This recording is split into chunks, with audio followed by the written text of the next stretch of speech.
Hello বন্ধুরা, কোন কোন বস্তু দ্বারা তায়াম্মুম জায়েজ এবং না জায়েজ তা জানবো আজকের এই ভিডিওতে। আশা করি পুরো ভিডিওটি দেখে যাবেন। জেনে দেখো, পানির সংকট অবস্থায় পবিত্রতা অর্জনের উদ্দেশ্যে পবিত্র মাটির প্রতি সংকল্প বা ইচ্ছা করাকে তায়াম্মুম বলা হয়।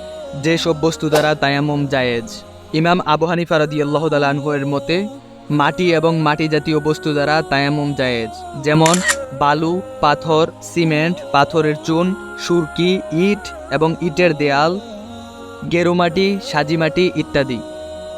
আর যেসব বস্তু দ্বারা তায়াম্মুম বৈধ নয়, ইমাম আবু হানিফা রাদিয়াল্লাহু তাআলা আনহু এর মতে আগুনে পুড়লে যেসব বস্তু ছাই হয়ে যায় সেসব বস্তু দ্বারা তায়াম্মুম বৈধ নয়, যেমন কাঠ, সোনা, রূপা, তামা, পিতল, রং ইত্যাদি। এবং অপবিত্র কোনো বস্তু দ্বারা তায়াম্মুম বৈধ নয়, যেমন গোবর এবং মল মিশ্রিত মাটি।